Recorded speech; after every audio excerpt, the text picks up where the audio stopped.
L'innocence, le dernier film de Koreeda, n'a qu'un seul objectif, bousculer vos préjugés. À travers un montage, il fragmente son récit en 3 points de vue différents sur des événements situés dans le cadre scolaire, familial et amical. Successivement, nous suivons la mère de Minato, le professeur Ori et enfin Minato lui-même. Les situations présentées sont des épisodes de la vie courante. Harcèlement, intolérance, malentendus, bêtises. Mais dans ce récit, les conséquences sont disproportionnées au regard des situations. Et c'est peut-être là la limite de l'art de Koreeda, un manque de simplicité dans l'écriture. C'est sans doute en surdramatisant son histoire qu'il n'arrive pas à nous toucher réellement. Du moins pas autant qu'il le voudrait. On n'y croit pas assez. Je dois avouer que je ne suis pas un fervent admirateur de Koreeda. Ayant visionné 2 de ses films, je les ai trouvés acceptables. Ils possèdent des qualités indéniables, mais ils ne m'ont pas laissé une empreinte durable. Surtout, Koreeda ne figure pas parmi les meilleurs réalisateurs de ces dernières années. Je le considère plutôt comme le Wim Wenders du Japon, avec une approche sociale voulant être naturaliste, mais alourdie par des excès dramatiques. Cela dit, avant que vous ne quittiez cette vidéo, ce film ne manque pas d'atouts.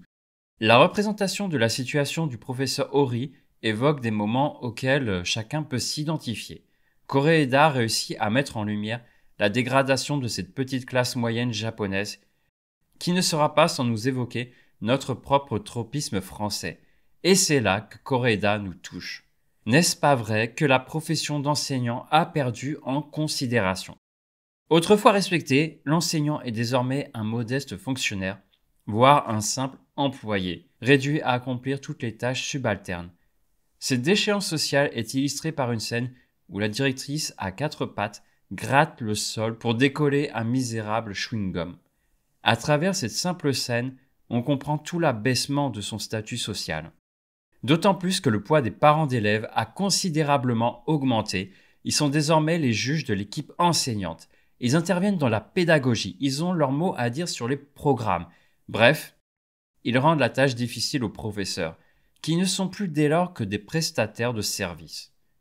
Au Japon, comme en France, c'est sous nos yeux ébahis que l'on assiste impuissant à la fin des hussards noirs de la République.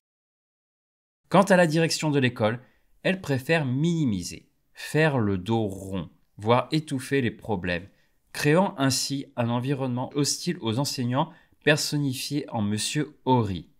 Cet enseignant est méprisé de tous, bien qu'il ne mérite pas tous ses excès.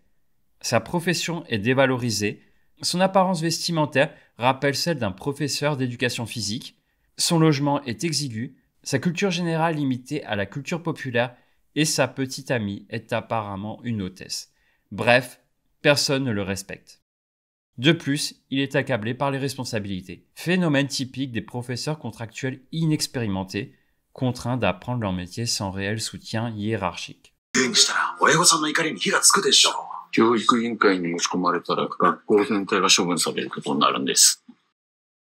Mais ce qui frappe dans ce film, c'est la manière dont Koreeda prend le temps de nous guider vers son propos central, que je préfère ne pas dévoiler pour préserver votre plaisir de la découverte. Comme dans une enquête, il nous entraîne vers de fausses pistes, nous désoriente, joue avec nos perceptions, pour finalement inverser notre jugement sur les situations et les personnages, non pas par les dialogues, mais par le montage. Nos convictions initiales étaient la conséquence d'une connaissance restreinte de l'histoire.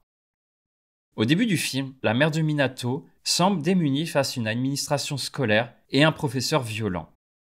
Cette perception évolue lorsque l'angle de la caméra change, passant au point de vue de ce même professeur qui, sous l'objectif de Koreeda, se révèle un personnage totalement différent. Ce procédé qui favorise les quiproquos s'applique également au point de vue de Minato. Et c'est là toute la force du film. Nous tromper, nous détromper, nous surprendre. Car enfin, pour Koreeda, il s'agit surtout d'une méthode doublée d'une morale. L'intolérance naît d'une vision déformée de la réalité.